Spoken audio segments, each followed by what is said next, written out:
This is Where We Live on Connecticut Public Radio. I'm Lucy Nalpathanchel. UConn is one of the more than 100 land-grant universities nationwide, created under a federal law to open higher education institutions with a focus on agriculture, among others. The Morrill Act of 1862 gave federally controlled land to states for these schools.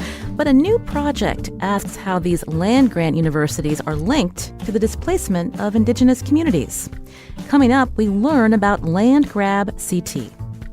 First, this year was the first time a U.S. president recognized Monday, October 11th, as Indigenous Peoples Day, a day that's gained recognition in different states and cities in recent years, including in the city of Hartford. Supporters of Indigenous Peoples Day say it can be a starting point for the public to reflect on our nation's history and how that history affected Native communities. Now, by fall of 2023, Connecticut schools will be required to teach local Indigenous history. Today, Where We Live, we talk about what this could look like with the Akomawt Educational Initiative. The Education Consultants Group aims to help educators teach Native history using Native source resources. For more, joining us now on Zoom is Chris Newell. He's co-founder and director of education at Akomawt Educational Initiative, and he's a member of the Passamaquoddy tribe. Chris, welcome to the show. Hi, thank you. And with us as well on Zoom is endawnis Spears, Director of Programming and Outreach at Akomawt and a citizen of the Navajo Nation. Endawnis, welcome to Where We Live. Hi, thank you for having me. Our listeners can join as well. Here's the number, 888-720-9677. That's 888-720-WNPR. You can share a comment on our Facebook page or find us on Twitter at Where We Live. Chris, I'll start with you. We met for the first time back in 2018 when you were head of education at the Mashantucket Pequot Museum and Research Center.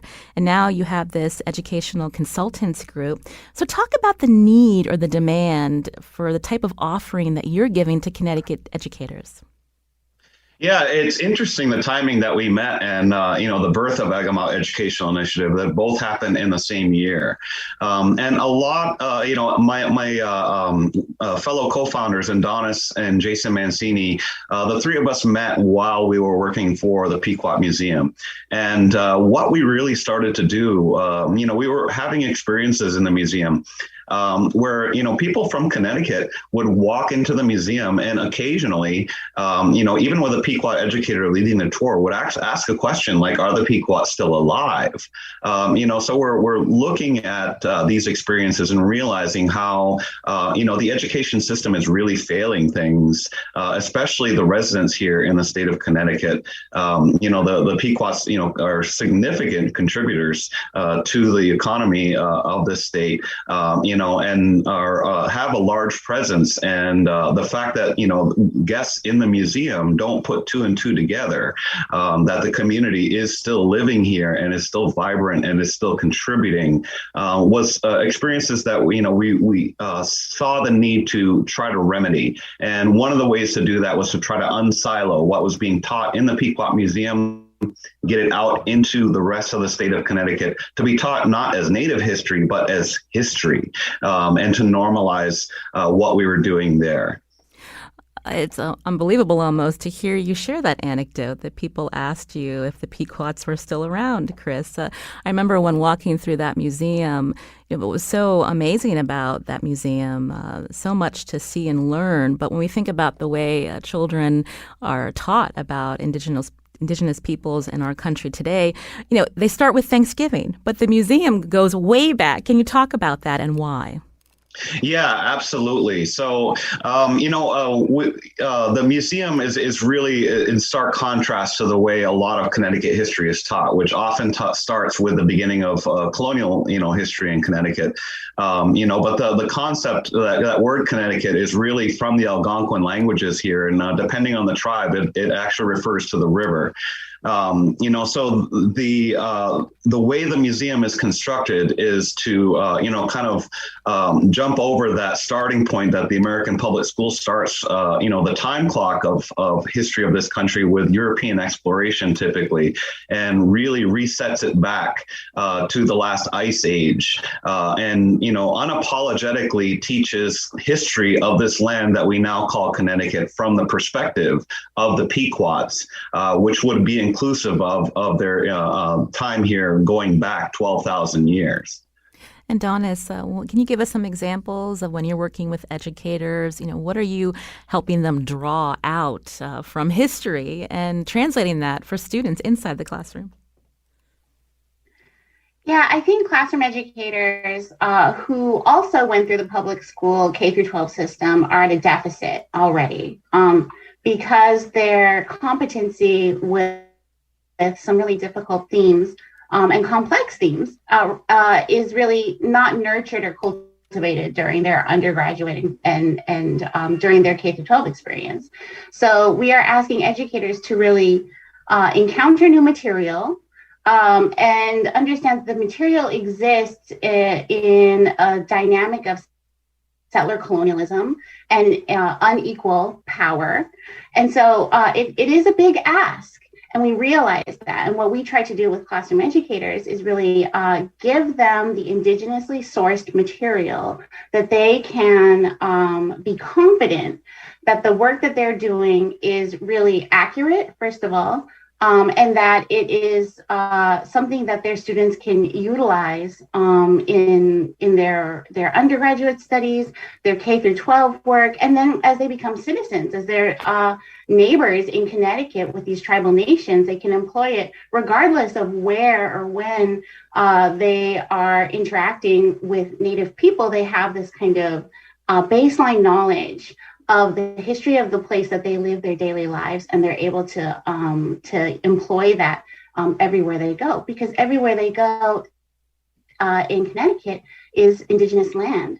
And so it's really important that our classroom educators have access to these resources and feel empowered to use them with their students. Their students then take that and use it for the rest of their lives.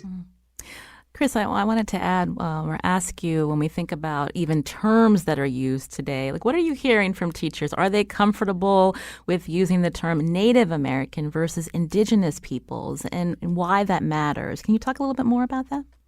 Absolutely. That's such a great question, because honestly, that is the most popular question that we at Akomawt Educational get, whether it's from students to teachers to college professors and lifelong learners. Oftentimes, one of the things we do is try to open up a space where, questions that might seem like, adults especially feel like they should know, but we're just not taught, can ask them. And, oftentimes I get that exact question: American Indian, Native American, Native, Indigenous, which one is the right one? And one of the things I always tell people is that, first of all, let's examine the language we're talking in. We're speaking in the English language, which is a foreign language to this land. And we're talking about 1,000+ different cultures using singular terms. And so the generalization under singular terminology is a concept that begins in Europe. None of those terms are technically correct. And they do change over time. And so we try to get into Indian is actually a legal term that's included in the U.S. Constitution. We're never actually going to get rid of that. Whenever federal Indian laws are passed, they're going to include that word. But I do coach people that is actually old-fashioned generalized terminology when we're speaking in English. You might hear the older generation, like my father's generation, speaking and using that because that's the language they were given. In the 90s, Native American, American Indian were more popular, and now it's Native with a capital N or Indigenous with a capital I. But all essentially are, because we're speaking in English and because of this need for generalization on occasion, we do have to use them. So that's where it's gone to these days, is removing, Native with a capital N removes the indigenous peoples of this country away from the idea of America, which has only been around for a couple of hundred years. And once again, gets over that age of exploration and starts really digging back to the 12 to 20,000 years of indigenous occupation of this country. So let's talk more about this law that was passed. Again, in fall of 2023, Connecticut schools were required to teach local Indigenous history. With us here on Where We Live is Chris Newell, co-founder and director of education at Akomawt Educational Initiative, and endawnis Spears, director of programming and outreach at the initiative. Endawnis, because this law passed, and now there needs to be work into how the curriculum will be created, and again, where the resources will come from, who will be helping guide local schools. Can you talk about what this law actually calls for, and how you hope Akomawt and others will be able to help as we look to students learning this in a couple of years? Yeah, it's a really exciting time to be living in Connecticut, and especially as a parent to consider the opportunities that are being afforded to all of our students, Indigenous and non-Indigenous, to have access to histories that before now are oftentimes in the margins or footnote in our history books. So to really have the opportunity to provide our students in the next generation with the comprehensive, nuanced understanding of Indigenous people in Connecticut is so exciting. So I think just kind of recognizing the momentum and the excitement behind that first and foremost is really important. And there are so many stakeholders who are need to be part of this process. And we know that anytime we have to do a group project, it always is more complicated and takes longer than an individual project. So we have to understand that the stakeholders who are part of the process of creating and implementing curriculum about the Native people in Connecticut, with a concentration on the northeastern woodlands, are varied. Varied stakeholders, teachers. I think that classroom educators are key to kind of the initial conversations around what is most useful for them. Our Indigenous communities, which is inclusive of the tribal nations that were really pivotal in getting this mandate passed. And I think that making sure that we are in constant consultation with the Mohegan tribe and the Mashantucket Pequot tribal nation, as well as folks in the Department of Education who have the institutional experience of how the logistics of these processes are rolled out. And then you have such a wealth of information in the broader Native knowledge economy, as my colleague and co-founder, Jason Mancini, refers to the knowledge within our tribal communities in Connecticut that can inform and shape an educational experience for our students that is useful and helps prepare them to be informed citizens of the United States more broadly. We can focus on Connecticut. We can use Connecticut as kind of the place where we set our examples and ground our students in an understanding of indigeneity and what that includes. But they get to use this information anywhere they move in the United States. And so it really is about being an informed citizen of the world.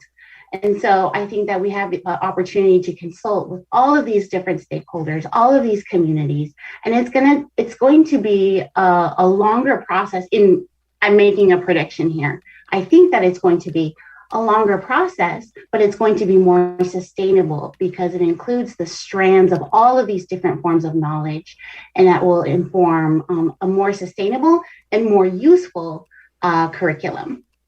This is Where We Live on Connecticut Public Radio. I'm Lucy Nalpathanchel. Again, in 2023, Connecticut schools will be required to teach local Indigenous history. I'm talking about this with my guest, endawnis Spears, Director of Programming and Outreach at Akomawt Educational Initiative, and Chris Newell, who's the co-founder of that initiative. We'll continue talking after the break, and we're going to hear from the State Department of Education about how they're going to help schools with this new mandate. Back after a short break.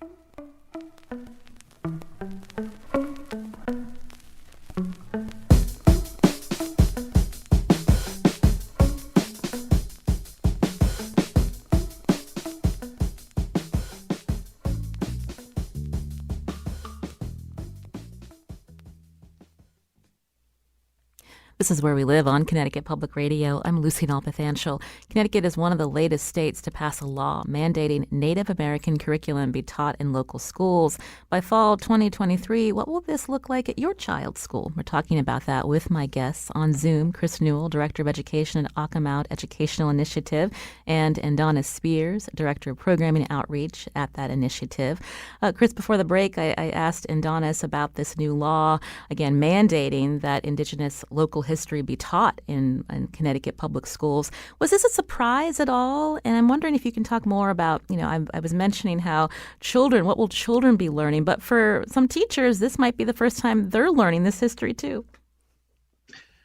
Yeah, absolutely. Was it a surprise? I mean, I think Stephen, who was our guest with us, might agree that this was not exactly the way that those that work on the ground here would have envisioned it happen, but it's still a glorious thing that it did happen because it's necessary in this day and age to be inclusive of Native histories. We do our students no service at all, not teaching them about the Pequot War and about the hard histories that have happened here, because eventually they do leave the K through 12 system in Connecticut. They do get into more diverse audiences and they start to learn these histories. And we've experienced this at the college level where we've seen these students learn Native histories, realize what they weren't taught, and they actually have an existential crisis. About what they were taught through their grade school years. So this is really a step forward to undoing that, not just for the good of Native people, but really for the good of all students in the state of Connecticut. I wanted to bring into the conversation, you mentioned Steve Armstrong, who's the Connecticut Department of Education's social studies consultant. Steve, welcome to the show. Thank you very much. I appreciate it. So let's talk about this law. Is it the law as written kind of vague? And so now, you guys are all kind of starting from a place where you can really build and figure out what's the best way to have this curriculum in schools. Talk about that. Yeah, the law itself and vague, or there's two ways to look at it. It's vague, and it also, that vagueness may provide a promise. Because the law does not say that you have to follow any curriculum. The law does not give a specific grade, but the law says that you must include the teaching of this subject in your curriculum in your district. I think the good thing about this is there's a lot of teachers that are teaching this subject now, but I would be honest with you, and I'm not being negative to teachers, with perhaps not the best teaching materials. So I think this is a golden opportunity for endawnis, Chris, and the other people who will be working with us to create really cool, really updated, and really relevant information on Native American tribes in Connecticut. Endawnis mentioned the tribes being part of the discussion about why this kind of law is needed. Can you confirm if any leaders from the state's tribes are involved right now? Oh, I apologize for butting in. No, they've reached out to us, and they would like to be actively involved, and we're all for it. Obviously, they'd like to be actively involved in the creation of of the curriculum documents we create. And I think a place, by the way, that this oftentimes one place where it shows up in school curriculums is in elementary schools. And the problem, again, I'm not knocking anybody, but the problem with elementary school teachers is there's some number of them that are not grounded in social studies. So they're being asked to teach, in some cases, a subject like this that they're not really familiar with. So I think the curriculum materials, I'm going to push a little bit that the curriculum materials that we produce be especially relevant to elementary school teachers, because I think they need some help on this. Chris, I'm wondering if you can respond to what Steve shared in terms of, depending on the level with not having that social studies grounding and the kind of opportunity that provides you and others at Akomawt. Yeah, one of the things we really work at is becoming a bridge. Endawnis and I are both married into the local Native communities. My wife is Mashantucket Pequot. My children are Mashantucket Pequot. So I have a vested interest in seeing improvement for them. And, when it comes to, how to incorporate this material, there's oftentimes a lot of fear. And I think there's been a little bit of pushback. How are we going to jam this in, to what's already, a jammed curriculum. But one of the things that we at Akomawt do is we find those common touch points and the crossroads. And a great example of that is, a lot of elementary schools have a colonial unit or sometimes a Connecticut unit where it's just focus on colonial history. And we worked with Goodwin Elementary School in redesigning that particular unit and taking the Connecticut unit and using the indigenous understanding of Connecticut as the river. And then by doing so, that whole unit then is redesigned and actually centers Native people in the state, starting 12,000 years and eventually gets into colonization and the disruption that happened in recent history. Go ahead, Steve. Yeah, I would just say a strong, one approach is to have a separate course or a separate curriculum on a subject like Native American history. But, I think a stronger way to do it is to find, as Chris says, find the connections within existing curriculum.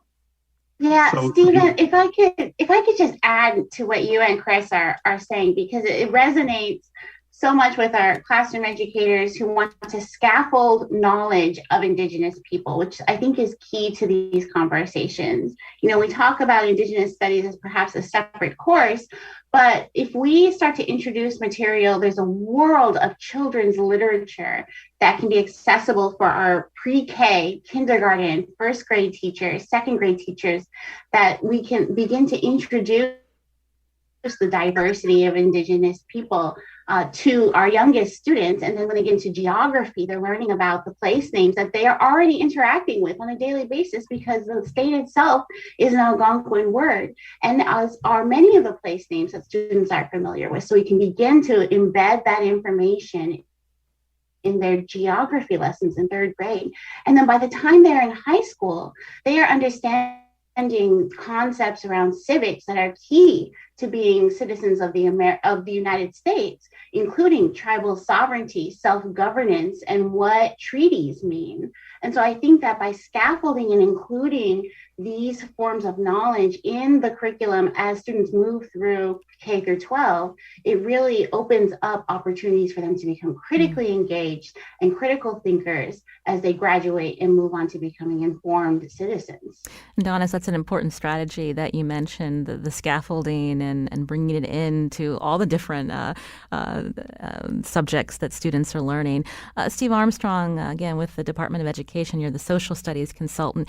What can we learn from Connecticut's previous law that mandated schools teach the history of the Holocaust and genocide, and the fact that, the Native American history is also a story of genocide in this country? And so what can we learn from that mandate to maybe improve how this will be rolled out? I think what we can learn is a good strategy. There's teachers that were teaching the Holocaust and genocide that were incredibly grateful for the new materials that were created as a result of that mandate.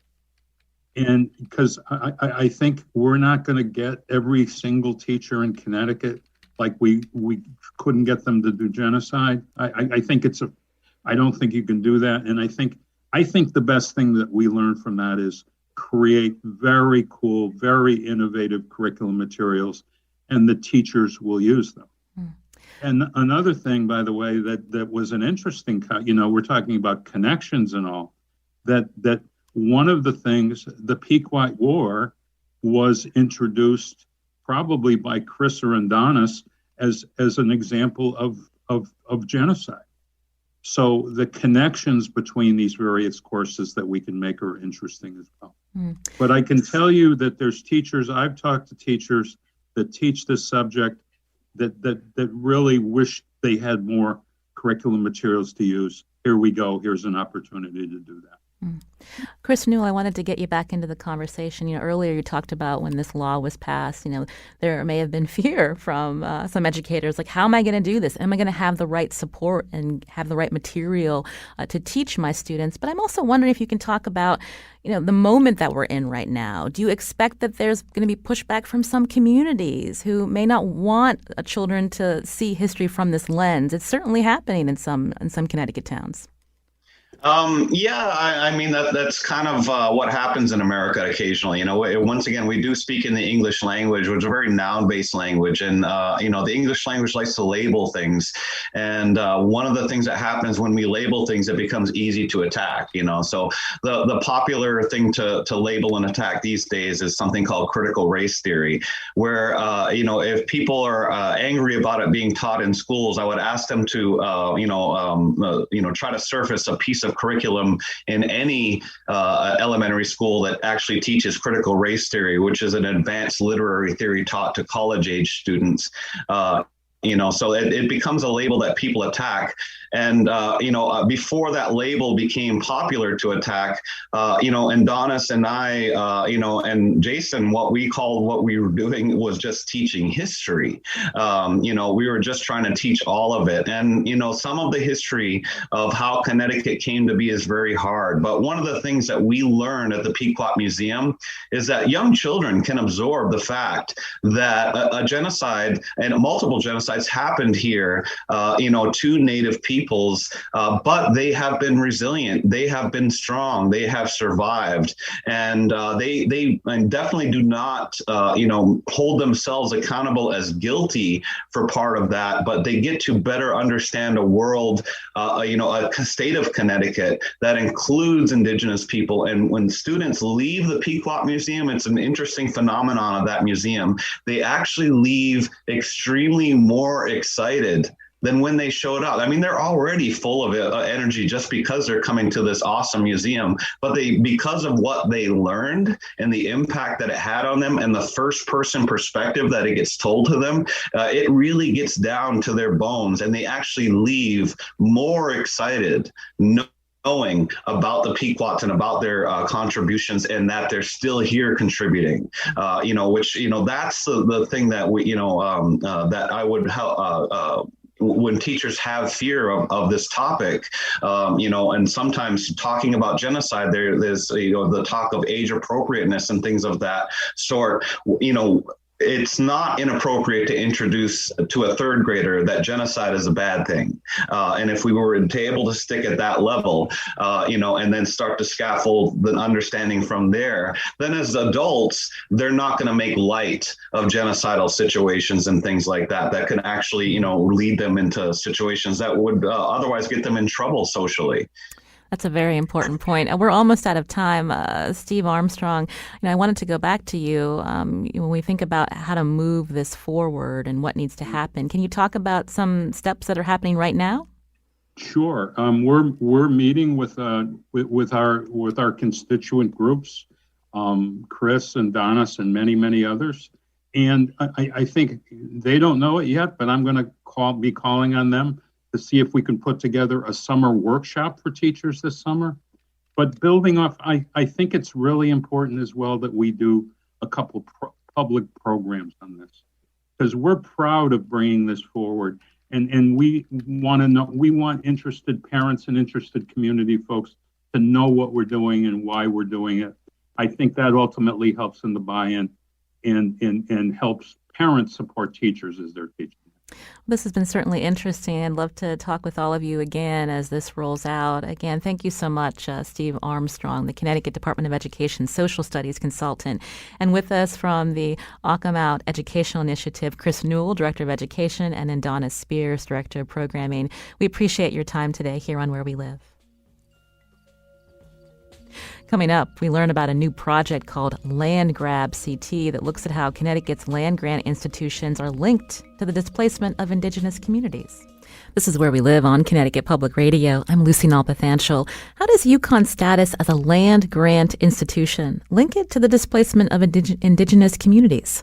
Land Grab CT launched Monday. It's a public project examining land-grant institutions in the state, localizing data from the Land Grab University project and an investigative report from High Country News.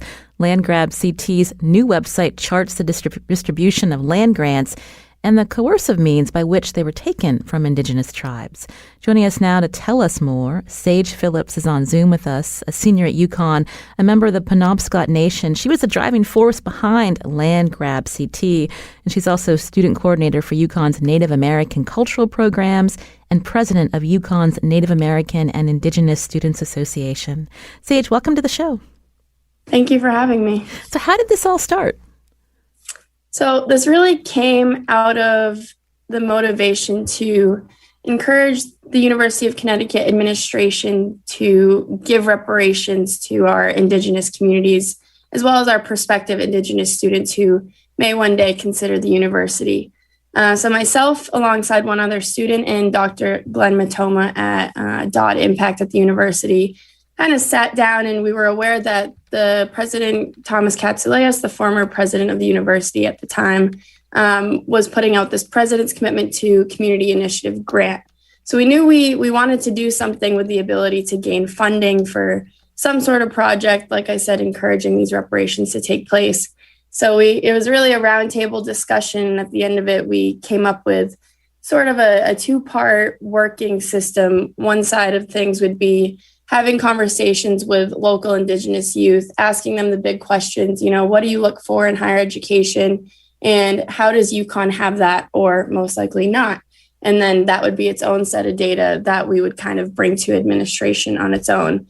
And then on the other side, of course, was the inspiration from Dr. Matoma, who said, let's go down to the archives and let's really examine the history of the land that the university occupies, which is not something at the time that we were aware was in the works with the Land Grab U project, the original project that inspired what now became Land Grab CT. And it was actually Dr. Matoma's idea to get our group to sit down with folks at Greenhouse Studios who have experts and researchers and design technologists and more, of course, that, we could all come together.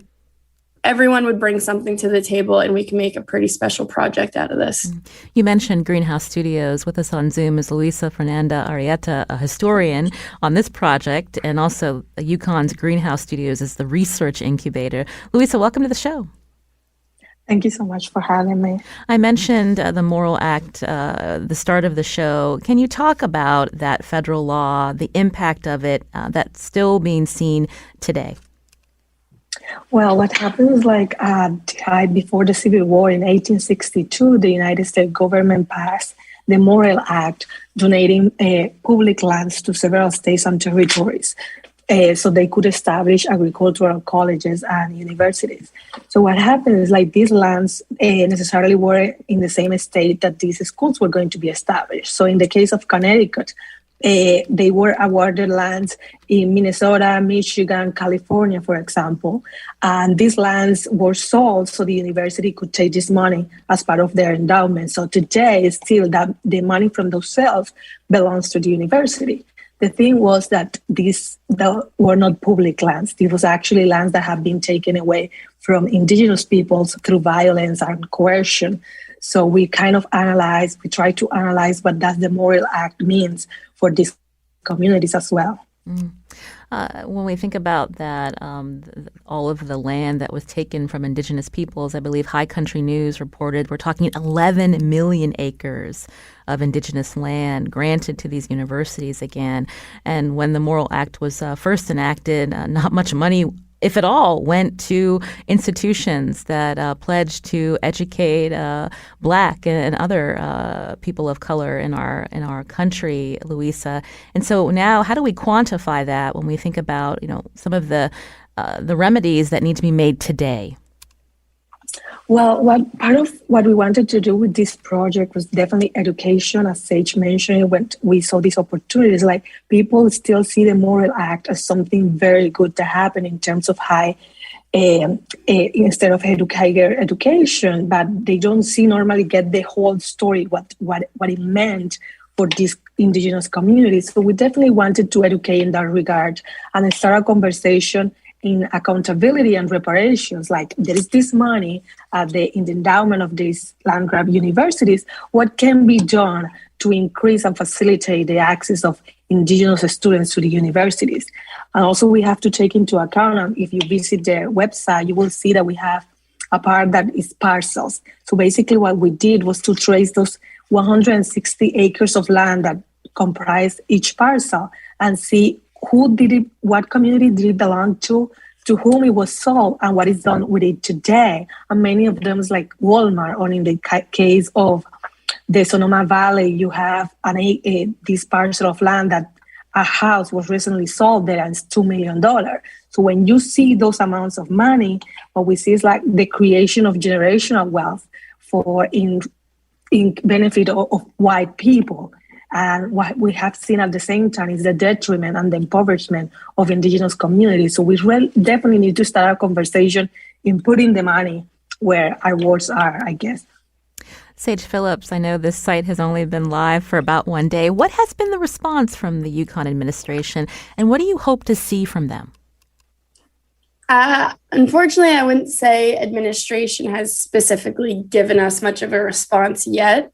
As we've come to know, working with administration does not move quickly. It certainly doesn't happen overnight. And at this point in the project, I mean, we're really just giving our community the time to absorb all this information. I mean, we did a ton of work on this. There's a lot of material there to read and to reckon with. So at this point, not a ton of direct communication with the university.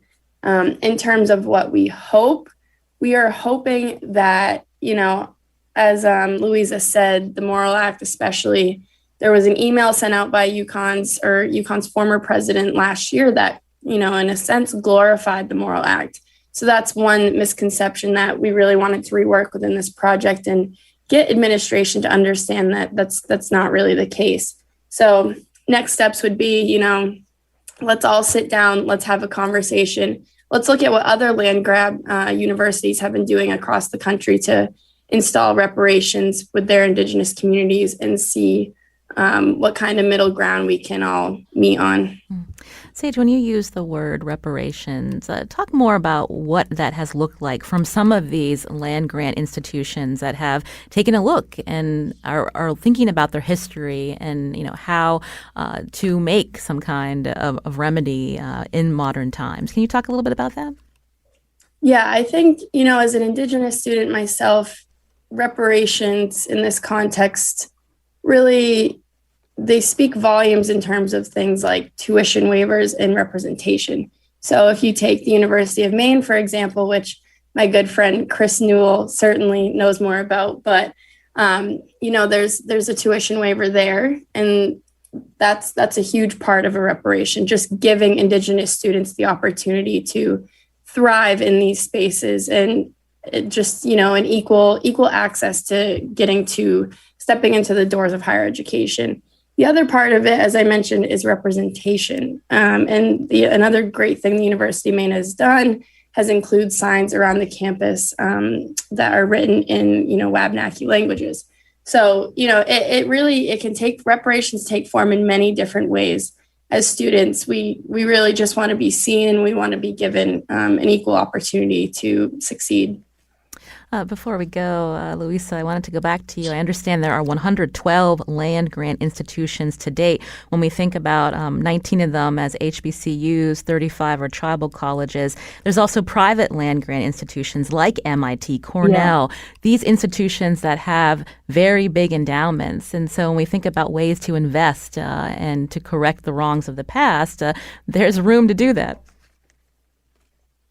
I think that, definitely there is room to do that. We also have to take into account that historically Black colleges and universities didn't receive the money until late in the 19th century with the Second Moral Act. And tribal universities and colleges only received a part of that money until 1994. So to begin with, the stage wasn't level for everyone. So definitely want to engage in conversations here across minorities that definitely engage with the question of how, for example, me as a Black Latina woman, who we have contributed to the oppression of Native peoples as well. And I think that the sheer numbers of land-grab universities that there are in this country, and in the case of private ones that have like a ton of money, there is definitely money. What we need is the will to try to understand history from a more complex and wider perspective, and understand what it entails to create higher education in the United States. It entails the displacement and the violence against Native people. Well, Luisa, Arietta, thank you so much for coming on the show. Luisa, Fernanda, and Arietta, a historian on this project at UConn's Greenhouse Studios, and Sage Phillips, a senior at UConn. We'll be sure again to send our listeners to that link, landgrabct.org, to learn more. I'm Lucy Nalpathanchel. Today's show produced by Katie Pellico.